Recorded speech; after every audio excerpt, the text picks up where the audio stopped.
Welcome, everyone. I'm Karin Mason. I'm the curator of the Iowa Women's Archives, and I'm delighted that you're all here today for this wonderful celebration of the Emma Goldman Clinic. Some of you are probably here at I believe it was the 30th anniversary where we had a celebration here, unless it was the 25th. I'm not positive. We had everyone in here and people looking through papers. Must have been the 30th, sorry. We've had the papers of the Emma Goldman Clinic since 2000, and it's a fantastic collection, as you can all imagine. Some of you lived it. And it all started with Ain't I a Woman and the people who were involved with that, the Women's Liberation Front in Iowa City. And I wanted you to know that we've had 19 classes using the archives this semester, record number, and several of them have been on the Women's Liberation Front, on the Women's Liberation Movement. And so people have done a lot of work using the collections of Emma Goldman Clinic and other Ain't I a Woman and other wonderful women's liberation and women's movement collections that we have here in the archives.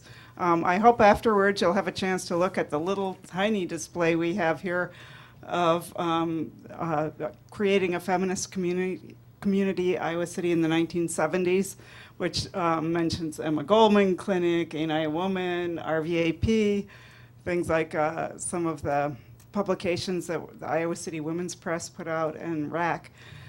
And I hope that all of you here, whether you're on the panel or in the audience, will think about what you might have in your attics and your basements and your closets, photographs and flyers and other materials that might add to the story that we have here. Because even though we have a rich collection of the Emma Goldman Clinic and of RAC and some other things, there are always other stories, and they're not always part of the records, the official records of an organization. So think about what you might have that would help people in the future to understand what was going on here in the 70s.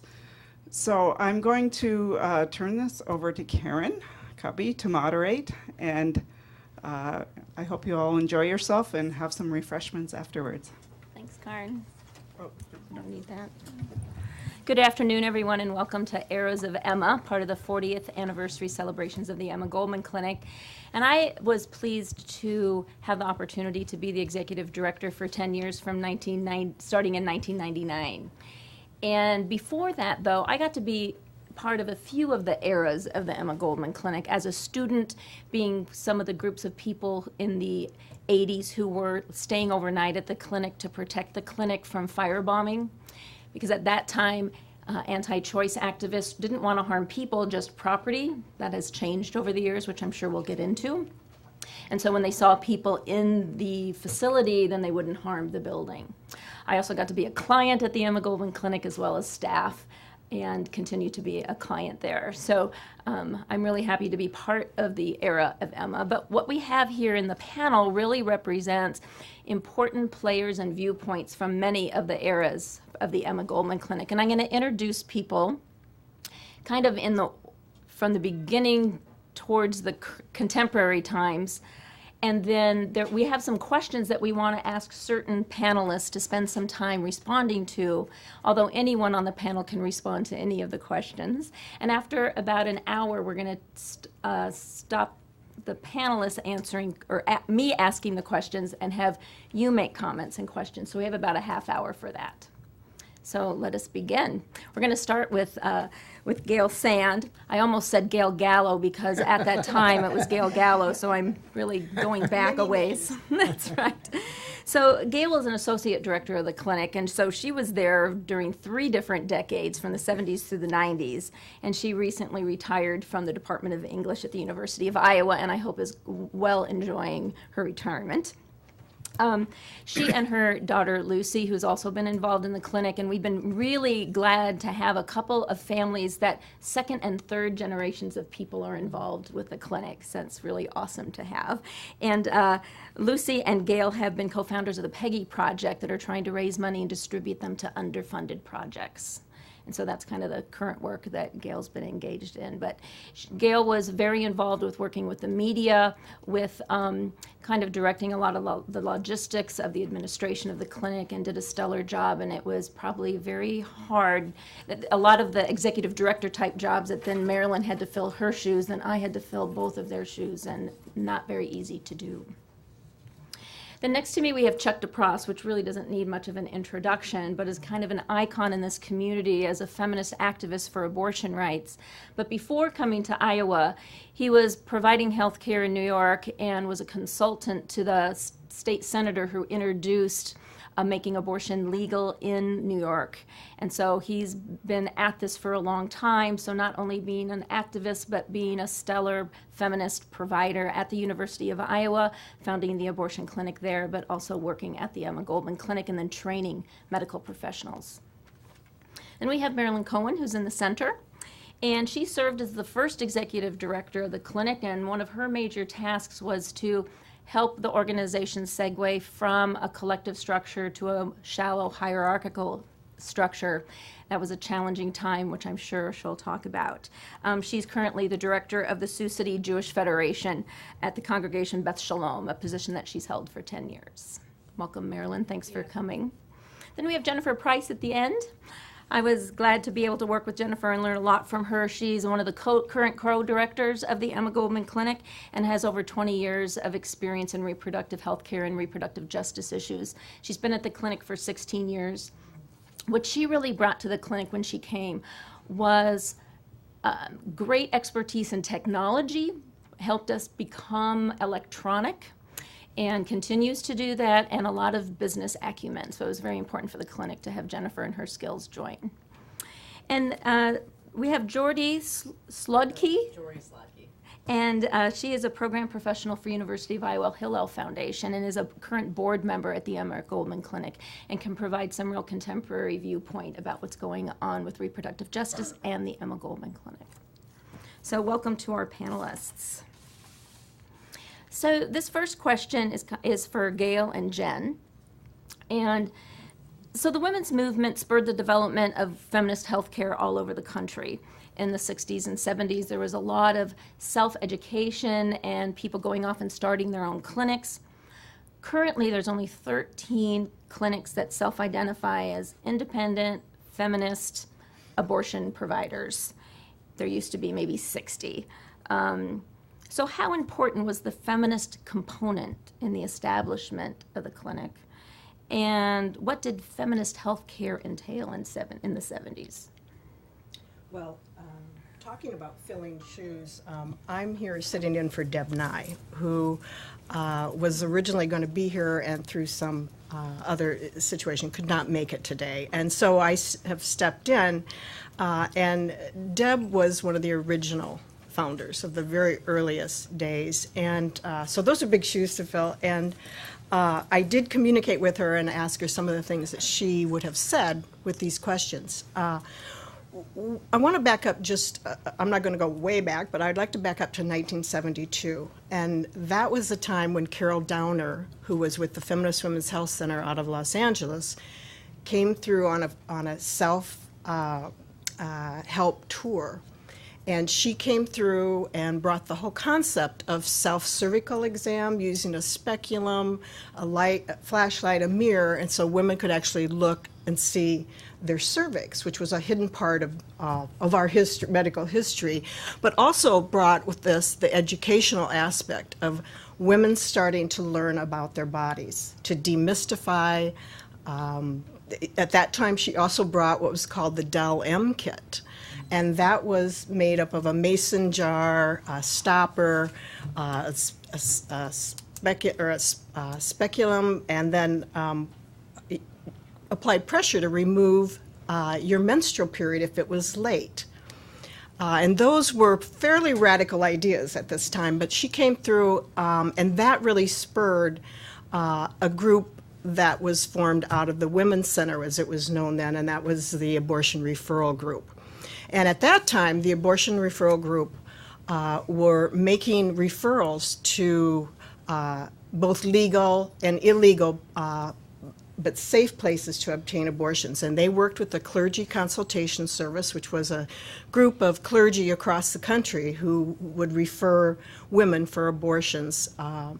And also with the Jane Collective in Chicago. It was a network that women in Iowa or the region could come to the Women's Center have appointments, get referrals to obtain abortions. Primarily it was to New York because that law changed in 1970, I believe, that abortion was legalized, and that was really the first state. And so the abortion referral group were raising money. I remember them when I was in college, and I'd go to the union, and they'd be there with a coffee can, whatever people could throw in, and that was used to help financially assist women to obtain abortions. So that all was the outgrowth and really the basis of feminist health care. Being able to really demystify medicine for women, empower women to learn about their bodies. We had whole slideshows. We'd go across the state and elsewhere, church basements, the physics building, anywhere, medical school, and we had a slideshow. We'd work with women in groups or one-on-one, of really helping them understand what was going on with their body. And that, again, empowered women to learn about their bodies. And I think feminist healthcare then became about patient advocacy, being able to advocate for yourself and others about your healthcare, to go with women or families to the doctor, serve as an advocate during their exams.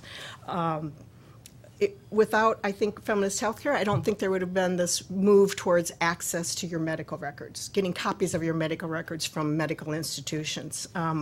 We had patient rights. I do think that the feminist movement were key in informed consent for medical procedures, talking in lay terms so that women understood what was going on, and also that they could understand not just, I'll take care of you, you don't need to know kind of thing, that sort of pat on a head, we'll take care of this. And that was all challenging to the hierarchical male medical establishment.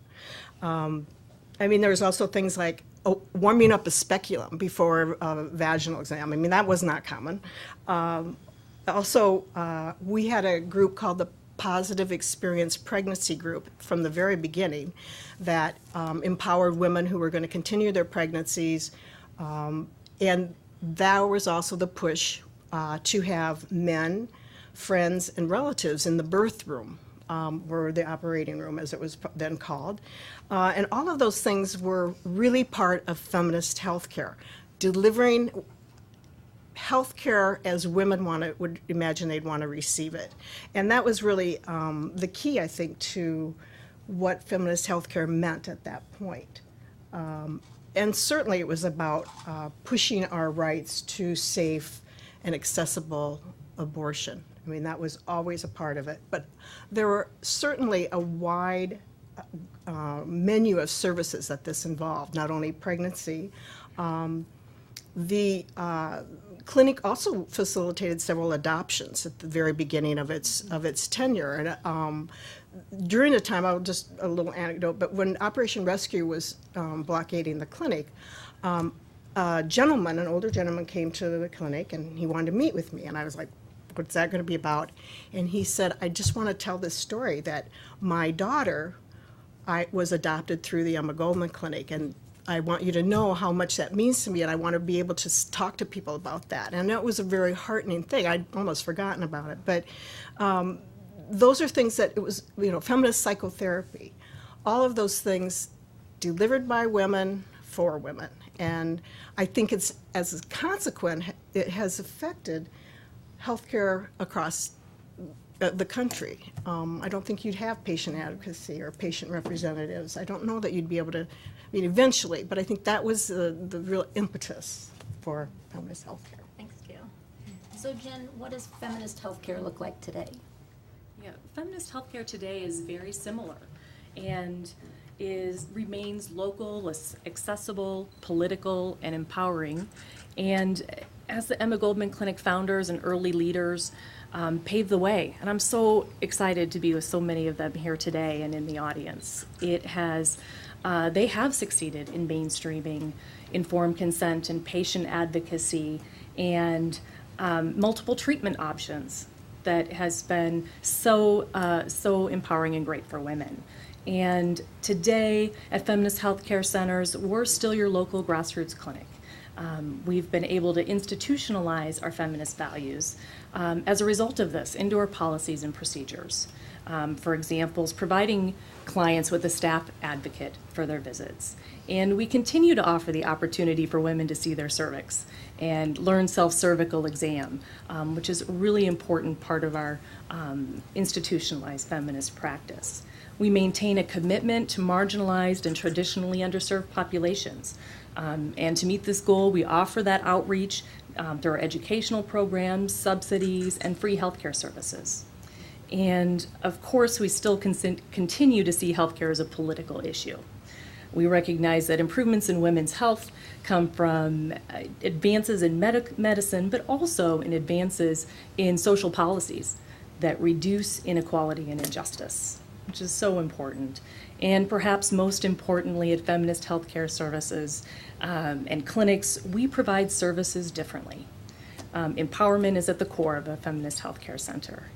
And our goal at the Emma Goldman Clinic is to meet clients where they are and offer an empowering personal experience. We ensure clients are in charge of their health care every step of the way, in the same way our leaders and founders did, and maintain that commitment. So today, it remains very similar to our history, and our services are local, accessible, political, and empowering. So, Jory, as someone, a younger woman who's a healthcare consumer, do these factors matter to you? What do you look for when you're looking for a healthcare provider, whether it's about reproductive healthcare or other forms of healthcare? Well, I'll start off by saying that the more empowering aspects of what was available at the clinic in the 70s, like self-cervical exams or more of the educational aspect of the clinic, today, I'm not sure how much people in my age group are seeking those things out. I know that that's not one of my concerns when I go to a healthcare clinic, and I think that's an effect of the internet. So much information is available now, and it's not such a radical concept to learn about your body. But then at the same time, because it's so widely available, it creates this paradoxical effect where people aren't seeking it out because they already know it's out there, and then you might reach a certain age and suddenly realize that you don't know something.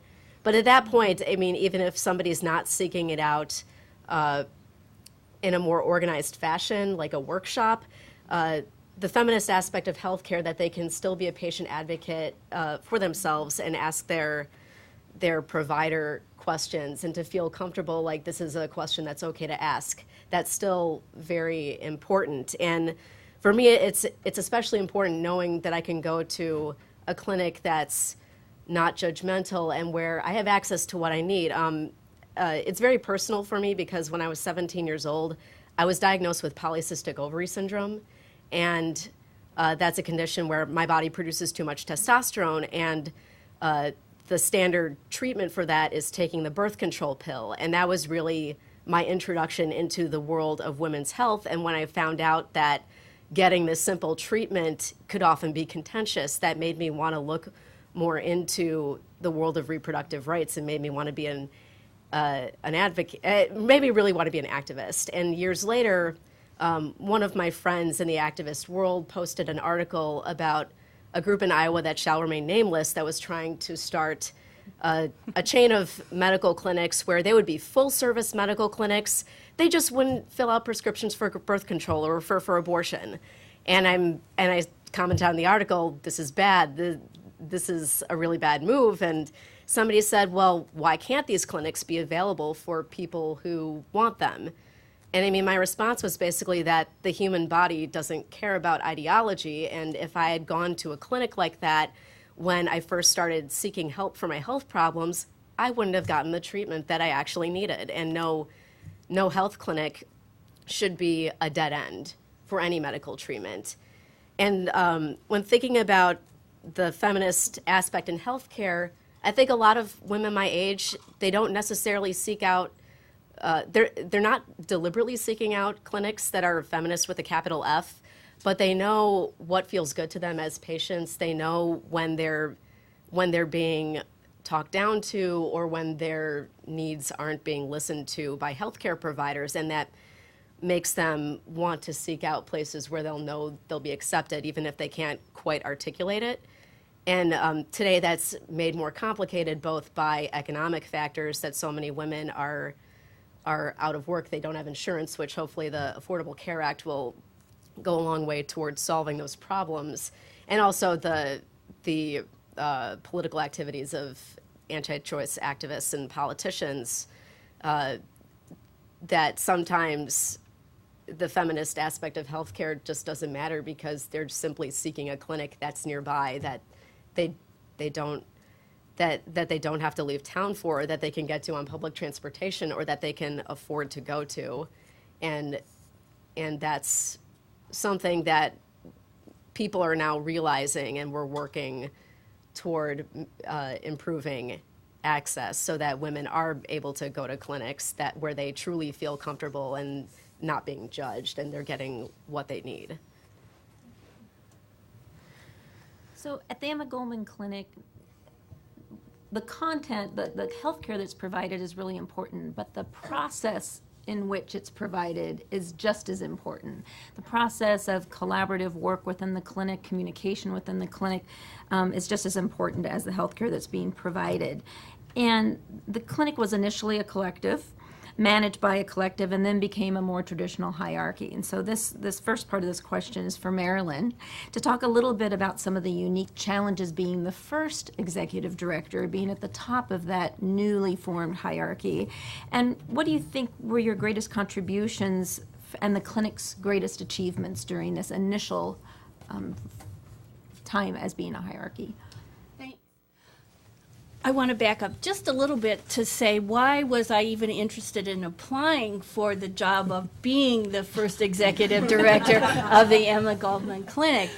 And so that kind of comes down in two strands. One is a very personal strand that I experienced as a very young woman, an 18-year-old, pre-Roe, and unplanned pregnancy.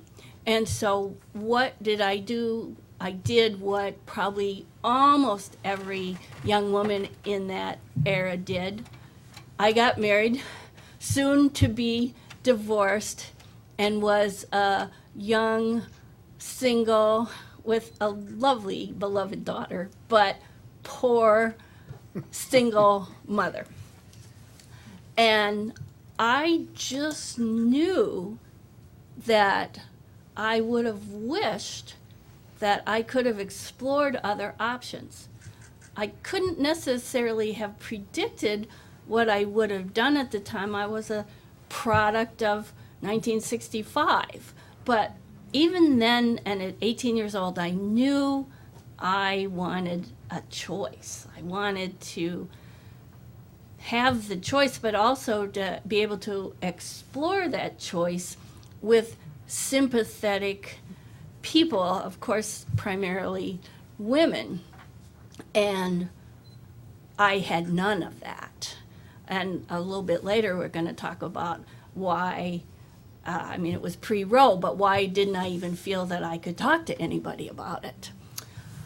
So that, even though I couldn't have said at the time, I'm an incipient activist here, but that really is the personal genesis of that.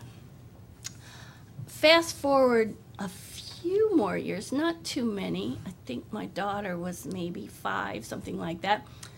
And so it was still pre-Roe v. Wade. And I had a good friend who had an unplanned pregnancy. But we, at that time, we searched around. And I never knew the name till many years later because it was so secret. But somehow we found, if we got on the road to Chicago and we went to an apartment building, and we waited there for a phone call. And then we went out and got in a car and were blindfolded to ride to someplace else. But my friend got a safe abortion, at least as far as her own personal health consequences were. She had good health after that. And so we were lucky that we got in the right channel. So that also then contributed to this incipient activism, like, why is this happening to me, to my friend? This is wrong. At that point, I had kind of moved on a little bit in my personal life, remarried, and financially was a little bit more stable, that I could actually look around for causes that I cared about. And that's when I started to write the occasional check. Because in the Quad Cities where I lived, that was pretty much what you did. Maybe if you had gone to the University of Iowa, you might have a slightly different flavor, but if that wasn't your personal life experience, then you wrote checks and you bought books like Our Bodies, Ourselves. So to digress with one vignette, we had the women, the original women, come, and I brought out my Our Bodies, Ourselves, and she says, "My God, that's an old one." And I said, yes, as soon as I saw such a thing, I went out and bought it. So I knew at the time that it was a really important thing. So jumping forward to, I can't even think when it started, maybe 93, 94, the clinic was exploring the possibilities of starting a clinic in Davenport or Bettendorf in the Quad Cities. At the same time, Planned Parenthood was exploring the possibilities too. So pro-choice activists were very excited that we'd come up on the radar of the Iowa City community, period, but we had to make a choice. I think in a general way, we all supported everybody because, wow, women in the Quad Cities were going to, we all assumed in just a matter of a few months, have a clinic in the Quad Cities so that we no longer had to get on the road, even to get on the road to come to Iowa City. So I explored being specifically an Emma supporter or a Planned Parenthood supporter. And I chose being an Emma supporter. I liked the feminist philosophy. I just liked everything about the Emma track. And worked really hard. Gail came down many nights, and other clinic women came as well, and we raised money, and we held events, and we held rallies, and we did this and that, and we're really hoping to bring the Emma Goldman Clinic to the Quad Cities. During that time, although I was frankly less aware of this piece of it, they had done the work to establish the new structure. And they posted the position of executive director. I thought, I think I can do that job.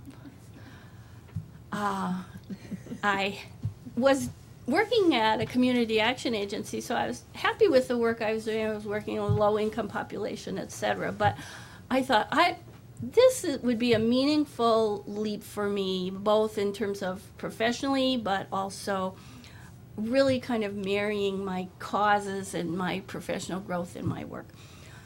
So I applied to be the first executive director. I had no idea if there were thousands of candidates or whatever, and I was thrilled when I got an interview, and even more thrilled when I got the job. I think that I was a bit naive Thankfully. as far as far as the challenges. I mean, you can know intellectually that change is hard, and that this was a change from a structure that was historic and beloved, and many adjectives that I would use. And even though people had voluntarily moved to that, there was no external mandate coming down from on high of any, I mean, maybe there was some pressures, but the process had been well thought out. I knew that. So I, not being one of the original founders, perhaps underestimated the change, the growth pains, or the change pains. So I think that I, as the director, and the women of the clinic at the time worked very hard to move in a different direction. And it was a growthful time. It was a stressful time. And we were looking to expand to the Quad Cities. We were conducting the day-to-day activities of the clinic, which are stressful enough, and we were dealing with this structure things. So there was always kind of at the clinic. In spite of that, because of that, working with that, however you would want to say it, we got, moving on to the achievement part of it, we got things done.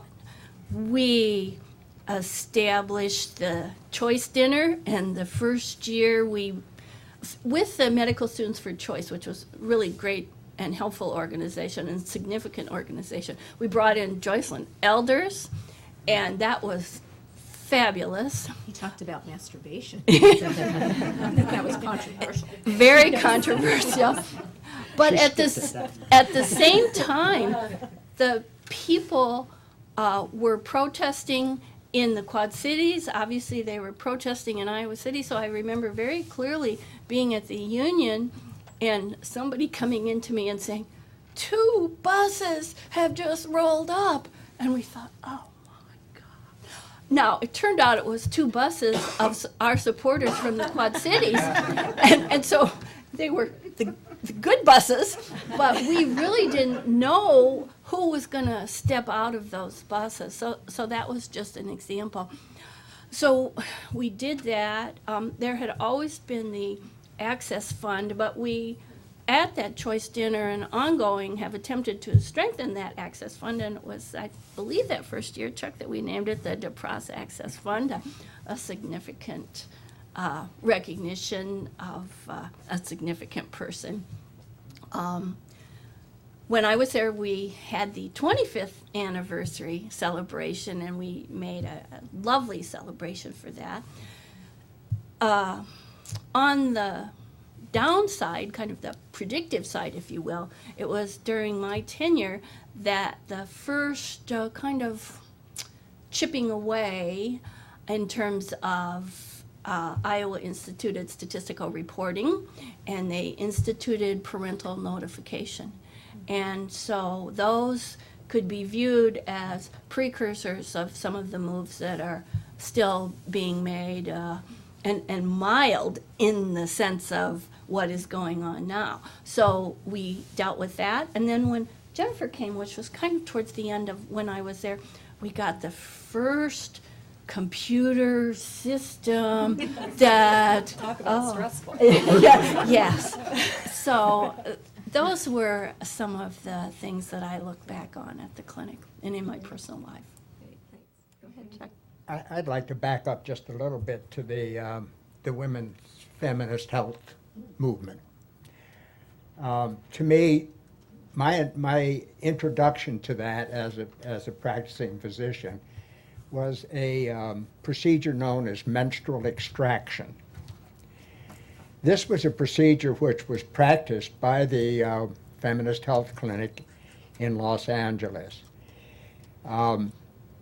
They worked with a psychologist by the name of Carmen, Dr. Carmen, who went to England and worked with Dr. Malcolm Potts, who probably, along with Dr. Diggory, wrote the Bible on abortion.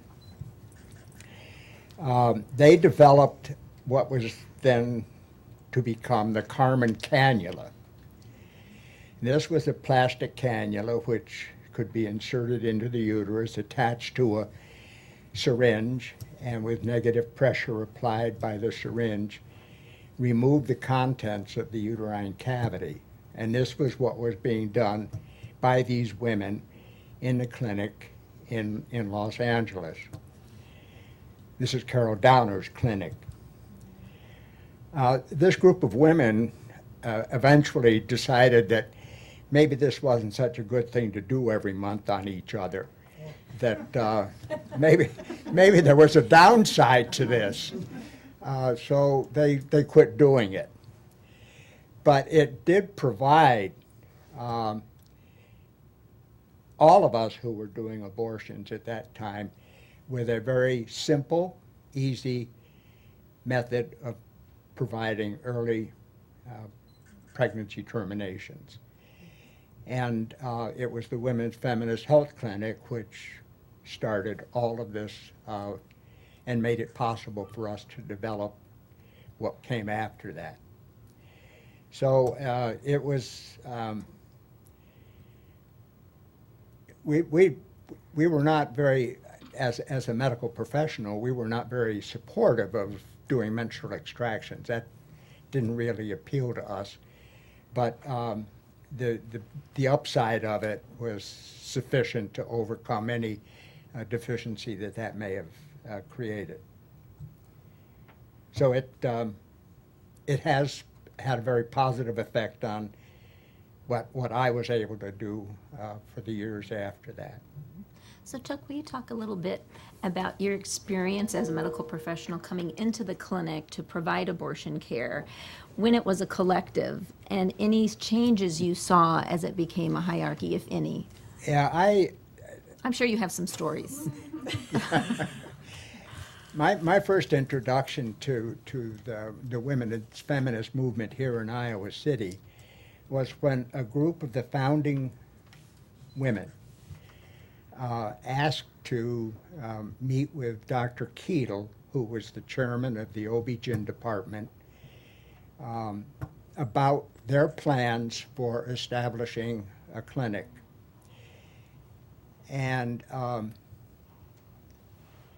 Deb Nye was one of the women that was in that group. They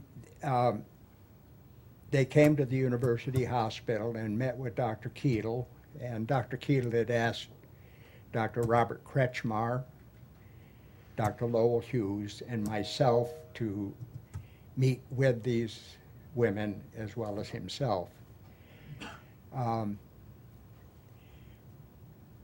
Dr. Kretschmar, Dr. Hughes, and I were very supportive of what these women were planning on doing. Dr. Keetle had some misgivings about what was to be done, but fortunately his negative approach didn't interfere with the women's desire to do what they wanted to do. And so went ahead and established the Emma Goldman Clinic. When it first opened, I was not participating. There were a number of other physicians from the university hospitals that were, but at some point I got asked to help provide abortion services. It was a new experience for me. I had never worked in a women's feminist situation before. I was perfectly happy with the whole physical setup of what we were doing. I had some misgivings about, whether my medical professional integrity was being questioned at times. I can remember we used to have a session after each clinic was finished where the women from the clinic would sit down and critique the doctors who had performed the abortions. And there were doctors of internal medicine that were involved with this, as well as those of us from OB-GYN. And that was a new experience for me, sort of having somebody question my integrity and question my ability and question my approach to what I was doing. But it served a purpose, and it was a very appropriate thing for these women to do at that time. It certainly established their hierarchy.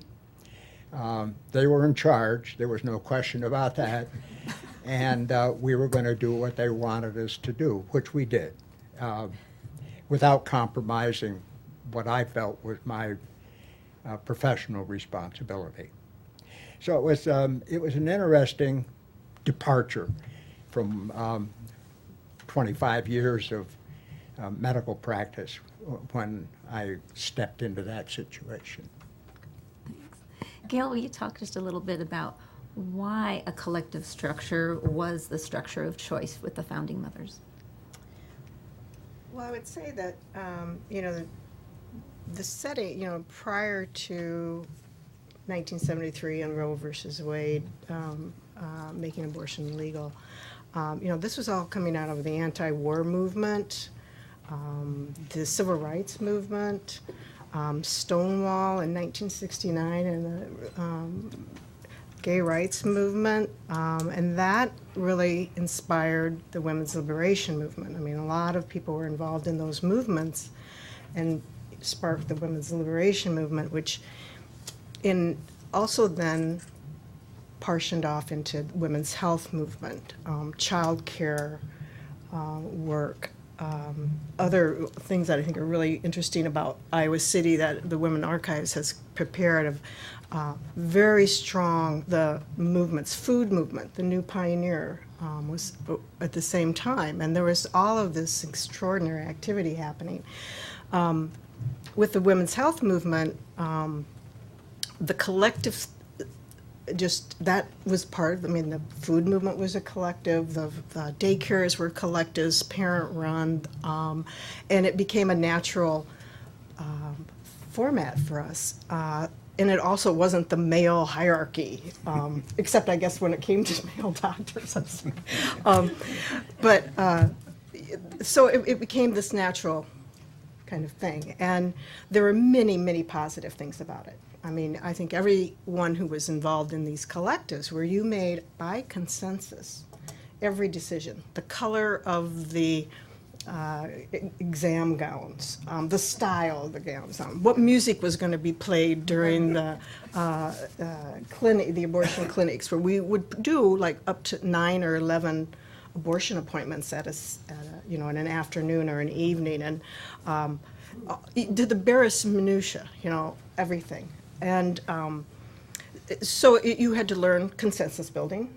You had to be assertive. I think many people came out of those meetings, you gave voice to a woman's point of view. You had to listen. You had to be open to changing your ideas and your ideals. You learned critical and strategic analysis, lobbying. All of those things came out of that structure. And so it was very positive at the time, and I think really made us all think through our political decisions, because abortion was political and the whole formation of the clinic. But then there were the cons, let's just say it was achingly slow, unwieldy, tedious, time-consuming, expensive. We used to close the clinic every Friday afternoon to have our collective meetings, and there'd be upwards of 20 women. And you had to all agree on the agendas and et cetera. And every woman had the voice. I mean, it didn't matter if you were full-time or part-time or new or had been there for years. You ended up using up so much resources of our time and money that it had to change in some way and, become modified. So I think that's where it came from. And I think it served well during a long period, probably longer than it should have, maybe. But I think it just evolved into a modified collective kind of thing. Well, certainly the rhetoric of choice is something that's permeated the movement and permeates daily conversations with women at the clinic. And there's so much to talk about in terms of rhetoric and words that are used and the words that have changed over time and how to express pro, anti. So how do do these words really reflect women's experience? For example, a lot of times antis always say that people providing abortion care always talk about the pregnancy. And it's like, well, that's not really true. When you hear clinic workers talking with women, a lot of times whatever language the woman is using is reflected back by the provider in true client-centered healthcare. There's a lot of mainstream healthcare who wants to use that word, but at the Emma Goldman Clinic actually happens on a daily basis. So how do you all feel about, and maybe we can even start with Jory, feel about slogans that you are used to generate political support, even the word choice, the word constitutional right. Do those work for you? What works for you? Well, I grew up hearing the rhetoric of pro-choice versus pro-life, and people are now really starting to question the use of those terms as a dichotomy. I got some statistics from an online survey that Planned Parenthood took in 2012, where 12% of online survey takers said that they were both pro-choice and pro-life. Another 12% didn't want to use those terms, and 40% said it depended on the situation. And so putting it in a dichotomy like that, it doesn't reflect how people, how individuals feel about it and reflecting the range of feelings. I mean, I know among my parents didn't actually talk to me about abortion until I was an adult and got interested on my own. And that's when I found out my dad was against abortion, but he understood why it should be legal. My mom was pro-choice, but she wasn't as gung-ho about the idea of like a woman could get it done on her own without talking to her partner. I mean, there really is a range of ideas that people feel.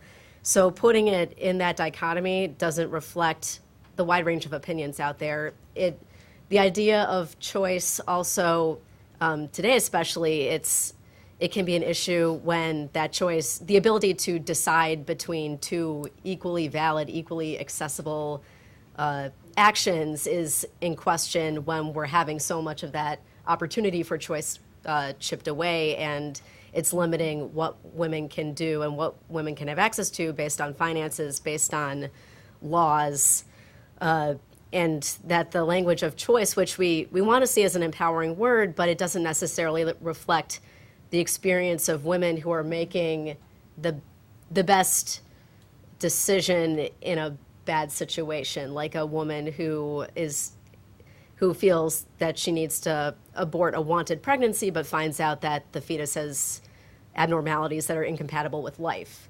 But one thing that I've been reading about over a few years is the idea that by putting it in terms of pro-choice versus pro-life, it seems to set up a conflict of rights versus morals that a lot of the rhetoric in the pro-choice movement, it often centers around like, don't take away your right to health care, don't take away your right to get this prescription, don't take away your right to an abortion, and because we keep talking about rights and the idea of a constitutional right, your rights with the law, it's allowed the pro-life movement to really co-opt the language of morals, that they really feel that they have a monopoly on talking about morals when it comes to the decision to have an abortion. They talk about saving lives, saving women. And I think that's something worth reexamining, that for many women, having an abortion is a moral decision, that they choose to have an abortion because they're making a moral decision based on their ability to be a mother, their ability to provide a child with a good life, and or what they consider to be a good life. And so I think it's worth reexamining the idea that we're fighting for rights, but ultimately those rights are so that women can make moral decisions. And so that's why the term pro-choice it can be problematic, but then at the same time, labels are really useful for attracting activists and attracting the kinds of people who are going to fight to allow those decisions to happen. And I mean, I heard someone, I was hearing a talk once, and the woman said that she knew of women who were uncomfortable with the word feminist because they said that it seemed limiting, that we want to be fighting for the rights of all people. One woman said, I call myself a humanist. I'm fighting for equal treatment for everybody. But when people don't consider themselves to be a label that's specific to a woman's issue, if they don't consider themselves to be feminist or pro-choice, or they don't join organizations that are focused on those ideological movements, things tend to not happen for women, or things tend to not happen for issues that are unique to women. So I'm not in favor of doing away with labels entirely, because they are useful for getting the people who are interested in that specific issue, and that's so helpful in the fight. But it is worth talking about in terms of, if we're trying to reach people who aren't necessarily going to be activists, then we can alter our language to be more reflective of people's experiences and helping them get the care that they need and helping them make the decisions in life that are best for them. Jen, do you have any comments about what staff hears, what clients are saying, what the movement's rhetoric is today? Mm-hmm. Yeah, I would say that in truth, we have been hearing over and over that the word choice just isn't resonating. And I think we hear that, staff talk about that certainly from clients, that a client isn't sitting here waiting for her abortion appointment and talking about her decision to have an abortion as necessarily a choice. For her, perhaps it was a decision that she didn't take lightly, but in the end, this is about a decision I'm needing to make for my family, not the political idea of I have the choice to have an abortion, and so I'm going to go have one, right? I mean, it isn't the language that women are using. And as staff, and I think in the bigger community, we can really learn from that and start talking about we have the right to make a decision to have an abortion, rather than the word choice itself. Mm-hmm. Let's move on, because we just have a few minutes left. Antis have been working since pre-Roe as they saw Roe coming, to dismantle Roe. And tactics have changed pretty frequently, and if closures of clinics are an indicator and the number of abortion providers out there is an indicator, they've been fairly effective. So what tactics, and we're going to start with Chuck, what tactics have you personally experienced of the Antis? And how did it affect you? Well,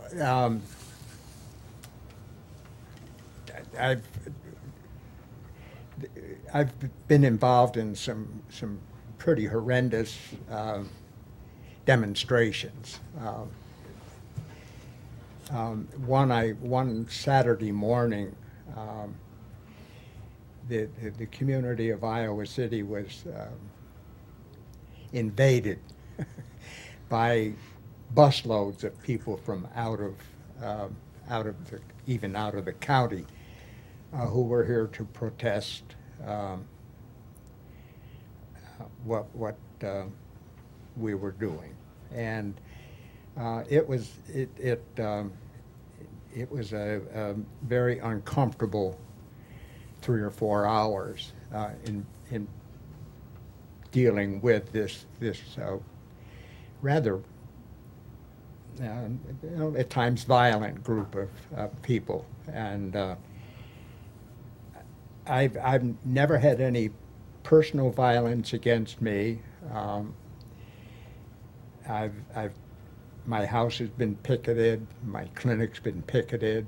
I've been involved with the picketing at the Emma Goldman Clinic. But I've been concerned for not only my safety, but for the safety of my employees involved in providing these services. And it meant going to considerable additional expenses to protect the clinic. And I think all clinics have had this experience of having to spend a lot of money, which could be otherwise better spent, sort of creating a fortification against the potential for the violence that has occurred. I never felt that I needed to wear a bulletproof vest. I did alter my routine from time to time so that it wasn't set so that anybody could figure out just where I was going to be, when I was going to be there. But it has created a bad atmosphere for many clinics, and I remember the firebombing of the original Emma Goldman Clinic. Fortunately, it was not very destructive, and nobody was hurt. But it was a warning to us that there's this fringe element out there which can be violent, and you have to be aware of that. Marilyn, do you have any memories of specific tactics that had huge effects when you were director? I just remember discussions about, gee, our front desk is much more open than if we went around the country to other clinics, their front desks would not look like that. And were we being smart or strategic in the physical plant of the Emma Goldman Clinic, again with the eye on the resources, to have the presentation to the world as it was. Balanced with, on the other hand, the experience that the woman would have coming to the clinic, and I do think about that in terms of being a service that has to, as a client, be received in an atmosphere that is so guarded, it's a healthcare, but I have to go to an environment that looks a certain way. And we did spend a lot of time, even in an era where they were trying to move away from spending a lot of time talking about process type things, because it was such an important issue. So there were protesters in Iowa City in that era, and obviously the protesters in the Quad Cities, and that whole movement in the Quad Cities kept the clinic out there. Ultimately, Planned Parenthood, with vast resources, kept them out there for years. So that was kind of the experience of my era. And Jen, maybe you can talk just a little bit about, so the front desk got changed 4 years ago, to have more of a protective counter in front. Maybe you can talk about the state of those kinds of issues today. Yeah, Absolutely. That's a great example too, Marilyn. I mean, that's 10 years of having that discussion before we put that in. And with a lot of emphasis in those conversations were about, which is what we're able to do with everything in our policies and practices. As I said before, that we really weigh the client service and access to our clients, to our security concerns, as well as everything else. Yeah, and my typical response to the question of anti-abortion folks at the clinic always begins that we're really lucky in Iowa City to be in a clinic in Iowa City, in a supportive community, and that it really reduces the amount of harassment and violence we see. And that's very true. Iowa City is a great place to live and work. However, several years ago, during the time of increased violence around the country, when Dr. Tiller was murdered, a friend and colleague of all of ours, we had a person who scribbled something nasty on our sidewalk in front of our front door. And we caught the act on camera and posted it to Facebook. And very quickly after that, I received a call from the National Abortion Federation security advisor who was furious because he'd received a call from the FBI saying, "What's this all about?" And I said, it was sidewalk chalk. I'm sorry I didn't call. And after a laugh, because apparently it wasn't clear in the video, it was sidewalk chalk. But he gave me one of the best lectures I've ever had, and really, I think, relates to this, and that he reminded me we deserve to come to work every day without harassment and the threat of violence, and to not become complacent and accustomed to hate, and that harassment, while quickly washed away on the sidewalk, is still harassment. And during my tenure, we've certainly had other acts of violence, broken windows, Karen's neighborhood was leafleted, break-ins, a staff member was attacked during one. However, it's been several years since we've experienced that type of violence. Certainly, we have consistent protesters at the clinic.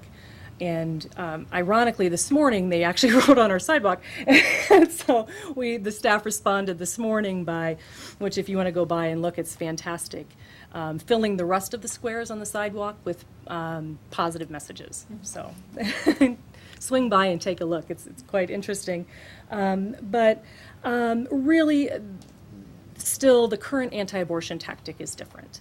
And the current tactic is to attack clinics through federal, state, and local regulations, the targeted restrictions on abortion providers. Most recently, as we know, the Iowa Board of Medicine made the unprecedented decision to determine how physicians provide care by banning the use of telemedicine for abortions. At the Emma Goldman Clinic, protesters harassed our construction contractor regarding permits and such, and filed a complaint with OSHA against the clinic regarding possible safety or health hazards to employees at the clinic during the exterior remodeling. These restrictions and complaints are costly, and they take time and resources, no matter how silly and unfounded they are. We should be able to come to work and provide quality, comprehensive health care to our clients without the threat of harassment and attacks in no matter what form. So the example of clinic staff going out and filling in with chalk is one of the unique things about the feminist process at the Emma Goldman Clinic. Another great example of taking something that's not so great and turning it around to have it work for you is the Pledge a Picketer campaign. And I think it's one of the very unique things about the clinic with that as an example, where the more protesters there are outside, the more the community, and their intent is to decrease access to the clinic, the more the community comes together and helps fund financial access to women.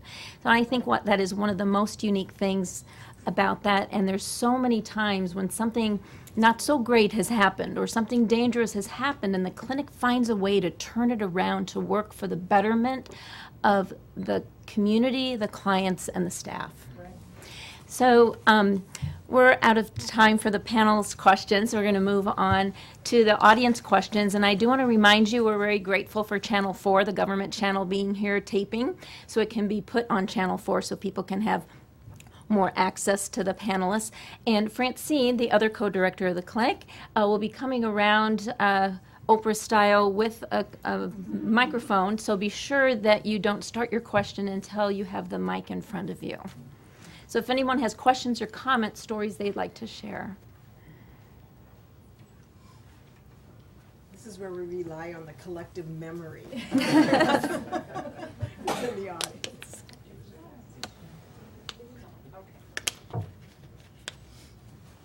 I just wanted to know today, when a client comes in and there are picketers out there, you know, what things are in place for them to feel safe walking from the parking lot in the front door?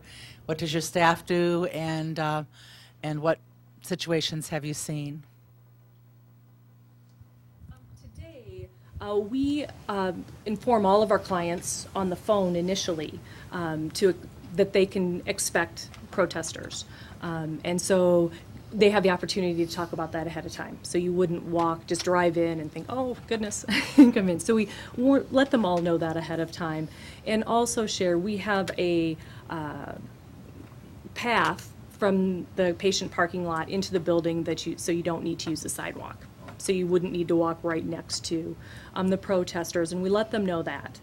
And then we have other measures inside the building in that we keep a camera inside the entrance and ask folks not to bring in their cell phones, coats, bags for their protection as well. And folks also really respond to the fact there's a camera there and appreciate the fact that we also see who's coming in to know that the folks who are coming into the building or should be in the building. And then often there's the balance because of the bags and cell phones. We're not accustomed to not having our cell phones on us. That's the big thing. And it also allows us an opportunity to do some education with our patients and talk about,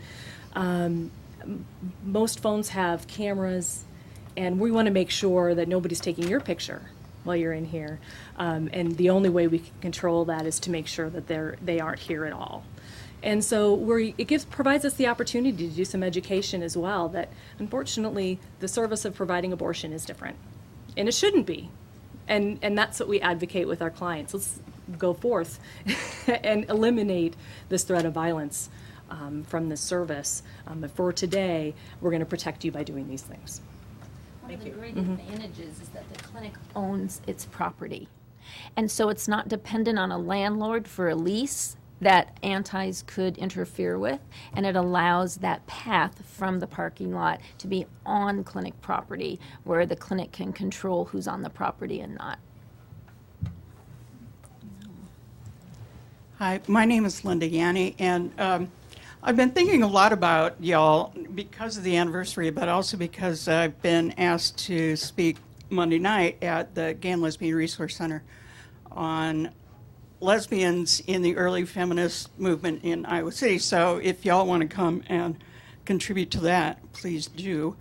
Could you make any observations about the joys and the difficulties of general diversity within the staff and client bases? There were lesbians involved in the Emma Goldman Clinic from the outset. Barb Yates, Kathy Alt, Linnea, other people throughout the years, Tess Catalano, of course, known and loved by many of us, and to this day. And also, from the early days through now, Emma Goldman has provided a considerable amount of general health care to the lesbian community. Later on, gay men and the transgender community now really much more recently, but what a great gift that is, but also what fraught dynamics there are too in that. So if you would care to speak to any of that, I'd appreciate it. Does anyone want to begin? Well, since I was there in the earlier parts and the beginnings, that was a wonderful part of the founding women. A strong sexual diversity. It provided all of us learning more about ourselves, integral to the commitment of the women who founded the clinic. we also found, I was a part of the daycare collectives. There were also many childless men and women who volunteered at daycare, all about a social movement, really, a justice movement that was broader than any sexuality, broader than medical services. It was in Iowa City specifically, talk about community. There was so much upheaval going on and support amongst all of the groups, across pollination, if you will, of support. And I think that the involvement of having lesbian founders, women who were lesbian, who were founders and staff throughout the history of the Emma Goldman Clinic has only been central to our formation and our consciousness and understanding the wide methods of sexuality in women and services. I can remember starting, communicating with the Free Medical Clinic at that point to start to offer free lesbian health night. I don't know that I, as a straight woman, would have thought that up. In fact, I'm sure I wouldn't have. And it's that consciousness that was shared throughout the history that has only continued to be broader and better for a clinic like Emma Goldman. For childcare, it was incredible relief to know that there were other people who didn't have children at that time, and I include all ranges of men and women, who freed women up, maybe single mothers or parents, freed us to be able to go to college, to work at the clinic, to know that our children were cared for well. All of those things then became, also were out of which was then called the Women's Center, were flourishing and into the women's health movement. And so you had a lot of people who were involved in all of the movements. It just is it's a diversity that you really must have to serve the community of women that you wanted to reach. I couldn't imagine it not. I think we would be I don't think we'd be part of the community as we are without that. So I don't know if that answers. Linda actually was one of the my biggest help when the Operation Rescue came and did blockades at the clinic. I mean, that was a community response. We had hundreds of people who were coming, who were pro-choice, who were coming to protect the clinic, plus, busloads of and it was a community response. And I go back and it's about the community, and that was a lesson the clinic learned through its organizational thing. We used to be in a house on the one-way Dodge Street. And people would say, "Oh, there's Emma Goldman." Oh, okay. No, there it isn't. Because you'd go by so fast, and moving into the clinic on Dubuque Street was much more community-based, and I think that all plays into that concept. And when we talk about rhetoric, that's always been a discussion. Yes. What do you call Lesbian Health Night? As the movement progresses and people want to be called different things out of respect and necessity, the name would change. So every year the name would change for Lesbian Health Night, which was hard on marketing, but trying to serve people in a contemporary way. And so those kinds of things were very challenging. And certainly today, as you know, also it's very important that we maintain a diverse staff. And it's a core part of our mission and who we are in serving diverse populations, that our staff have that same diverse makeup. Oh, hi, I'm Diane Green, and I was part of the abortion referral and early days at the clinic and worked there for a couple of years. I'm very proud to be here today. This is really amazing, but Anyway, I just wanted to say something about the early days and the feminist perspective and what we did as patient advocates. I think that might not have been mentioned. And that, as you know, is part of the procedure when you each woman has an advocate that's your job is to be there with her. But it also extended into providing that service for people, and we had it as a specific service. I don't know if you still do, but that if somebody had to go to the hospital or go to see a doctor or have procedures elsewhere, we also went with them.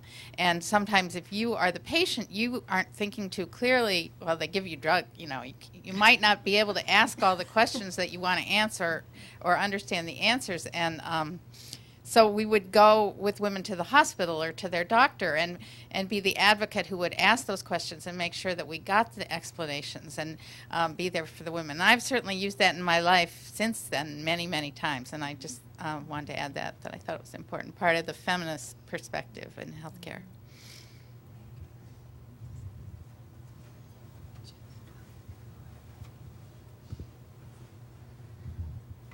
When Karen opened this panel discussion, she mentioned that there are currently only 13 independent feminist clinics providing abortions around the country. And I'm just reflecting on this being the 40th year of the Emma Goldman Clinic, and with the involvement I've had at the clinic, I know what a wonderful place it is, but also how much work it takes to keep it going. And also, Gail talked about how some of the achievements of the feminist healthcare movement have been mainstreamed now, including informed consent and patient advocacy and more education and empowerment by patients and or clients. And I'm wondering, looking ahead 40 years from now, would it be your hope that there are more independent feminist clinics providing abortions, or that abortion provided in the way that it is at independent feminist clinics would be mainstreamed into healthcare so that women could go anywhere around the country and receive that kind of care? And I guess at the basis of my question is, do you foresee a time in the future where there will no longer be a need for an independent feminist clinic providing abortion? Well, one of the biggest definitions of being a radical, a successful radical, is that your social change becomes systemic. So if I took that as a basis, I would say any job, your job is to not have a job anymore. And so mainstreaming feminist, truly feminist, client-centered healthcare anywhere, so any woman could walk into any of her community generalized health care and get appropriate reproductive health care in a calm, respectful, non-judgmental environment would be awesome. I would love that. But I also have to think that I think they'll always need a space. There'll always need to be a space for women to come to be in community with their issues at the core. There's a movement in California at the present time, and it's been legalized. It's been approved by the Governor, Jerry Brown, that non-physicians are allowed by law now in California to perform first trimester abortions. There have been instances, Vermont comes to mind initially, of non-physician providers in the past, but it never has been legalized by the state. It was just allowed. Whereas now, with work from the group at San Francisco, at the university, have shown that it is just as safe for women to have abortions provided by these non-physician medical providers, and that includes midwives, advanced nurse practitioners, and physician's assistants. So that I think there's going to be a change. People ask me, what's going to happen when abortion is no longer legal in the United States? And unfortunately, it looks like we're headed in that direction. But I don't think we will ever go back to what things were before our experience with legal abortions in this country. There are too many people who know how to do these procedures and would provide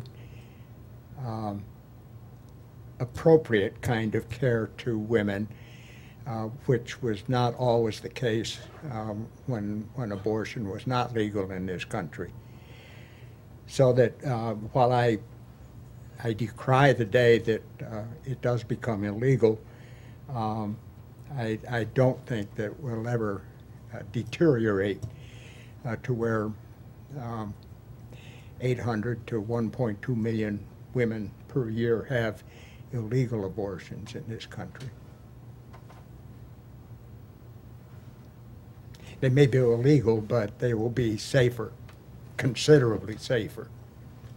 Medical abortion does provide another avenue for provision of service without a lot of public knowledge about what's being done. So I would presume that there would be a lot of people providing medical abortions and in a very safe way, even though it might not be completely legal. Any other responses to that question? Okay. Karen, did you have? Yes, I was sort of going back to what we were talking about before this, and which was more about the feminist, you're still strongly feminist clinic, and was it a hard decision to drop the words for women from the name? Yes. Yes.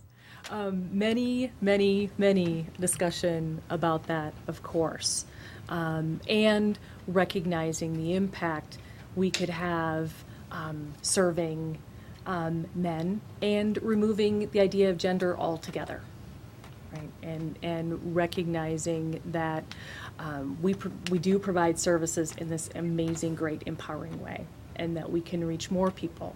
And I think we heard as folks had their we started seeing sons, why wouldn't we want to provide our health care to our sons, and et cetera.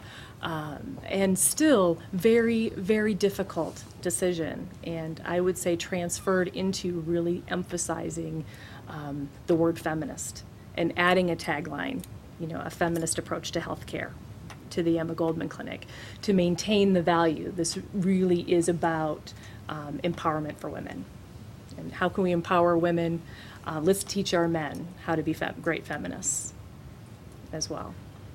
Well, and then that brings to mind, in the past year I've been leading workshops at media discussions at the library where I show clips from television shows and movies that talk about abortion, and then we have a discussion afterwards about the implications of what we saw and trends we see. And so we were having a discussion on our movie night, and a theme that kept coming up was the idea of shame, that the women in the clips felt shame over having to do this, and the shame surrounding, like feeling shame from pro-lifers, feeling shame from when they go to see a physician who's not understanding or not sensitive. And a man who had come to the discussion said, "Oh, is that why the Emma Goldman Clinic's slogan is a feminist approach to healthcare, so that women know it doesn't have to be like that and they don't have to feel that shame?" And it was like this, yes, we reached someone. Someone understands it.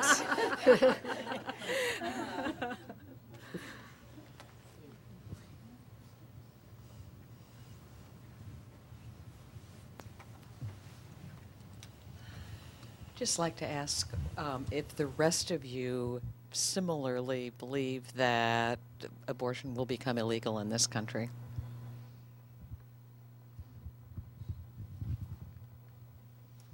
I think it will go back to oases like when in the early 70s, women from the Midwest could go to New York. If they were affluent, they could travel to Mexico or to England. So that, I mean, that's outside of this country, but in the United States, the access is getting so diminished that even if it is still legal in one sense of the definition, it's going to be so limited that for all practical purposes, it might as well be illegal. Because the shame factor that you were talking about, you aren't committing an illegal act, but somehow you still have to leap over all these barriers. And so to me that question is an important question, but it comes in an environment that you have to consider these other factors as well. Yeah, I'm far more pessimistic about what would happen to the safety of women if abortion were to be illegal in this country, simply because women are already resorting to less safe measures if they are living in a place where essentially abortion is legal only on paper and they can't access services. I mean, we've already seen effects of, after the draconian laws passed in Texas over the summer, women going across the border into Mexico and getting medications to induce abortions for which they're not getting good information about how to use the medication. And then once the access leaves, then that means also information goes. And I used to be a communications intern at NARAL Pro-Choice Wisconsin in Madison, and we had volunteers who had a startling lack of information about what was safe and where they could go, and we needed to talk to them. We had a teen who was working with us. She was required to do volunteer hours. I'm not quite sure why she picked NARAL to work with, but at some point they were talking about what they do, and she said, "Can't someone just punch her in the stomach? Wouldn't that work?" And they had to have a long conversation with her about why that's not okay and why women shouldn't have to resort to that and why it's not safe. And I just worry about what would happen if the legality of abortion were to go away, and not just the lack of methods, but the lack of information, and how the lack of information leads to lack of safety. I'm perhaps a little more optimistic. I believe that even if legislation is passed and abortion is restricted in the short run, I believe in the power of women, and that we know 1 in 3 women will have an abortion in their lifetimes. And I think we tend to get complacent when we have access to the services we want and need. And that my hope would be, and belief is, that if really at some point our rights are taken away, we're going to see a resurgence of women standing up and saying, this isn't okay, and men as well. And I do believe that's true, that we tend to take for granted what we have, and when it's taken away, recognize that we need to start taking action in a different way. So I would hope it wouldn't last for long. So on that positive note, it's 2:30, and so we are going to get ready to close. But wow, what an incredible breadth of wisdom, energy, intelligence, and activism on the panel, and with the moderator. And so let's give them a hand. Thank you all so much.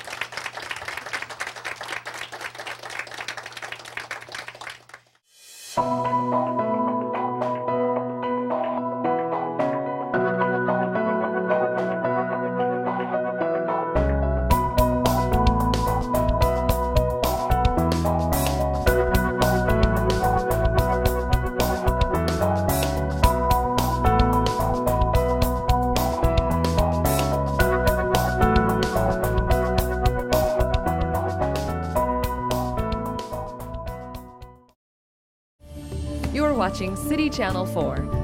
On TV, online, on demand, on Facebook, and now on the go on your mobile device.